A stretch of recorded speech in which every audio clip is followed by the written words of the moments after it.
This procession was permitted to go to the Secretariat, where it would be received by a senior government officer who would take it to Sir Gerald Creasy, the governor, and that this Secretariat was well off the direct route through the town up towards Government House.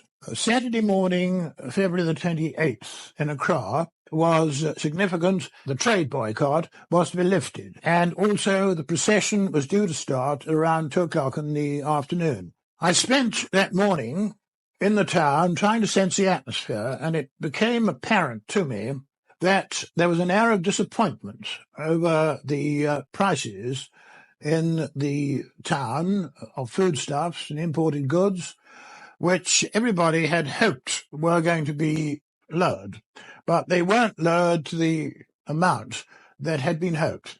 From 2 o'clock onwards, I watched the progress of this procession. It formed up in military style, at that stage being mainly composed of ex-servicemen, and I hoped that from that point they might, after all, do what the procession permit had authorised them to do, and that was go to the Secretariat, receive the permit, and then break off and go away. But they didn't. They went straight down into the town in military formation, and during their progress down the town, they were joined by all sorts of thugs in and around the Accra, who certainly were not ex-servicemen. My dispatch riders came every now and again to tell me what was happening. The telephone from certain points that I had arranged down the town worked very well. I knew that the procession liable to go astray, at least I feared it, because they were down in the middle of the town, and all they had to do now, if things were going to go wrong, was go straight towards Government House. And they did. The police came out and tried to stop them, they brushed aside without any trouble at all. So into my lorry I got my armed men, and away we went. We all converged, and we only got there just in time. The procession was by that time extremely noisy. Many of them were carrying sticks, which they were brandishing aloft. They were singing and shouting and making a tremendous noise.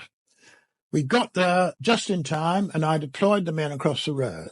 I ordered a bugler to sound the action, and I stepped forward, put up my hand, and I shouted out to these people, both in English and in Hausa, to stop. There was a leader in front with another man, and this leader was blowing a sort of wooden trumpet and urging people forward. Again, my hand went up, and I said, "You're going to stop, or I'm going to open fire." They were quite clearly coming forward again by this time, and we were going to get engulfed. So finally, I shouted, "Fire!" Not a single shot went off. I seized a rifle from one of the men, and I fired 6 shots. I fired at the man with the horn, fired at his deputy, and I killed them both. And I fired 4 more shots. As these 2 went down, so the crowd started to surge back. And by that time, then I fired 1 more shot, and they started to run. I fired 3 more shots, and they were all helter-skelter away down the road. And that was really the end of the story to a large extent.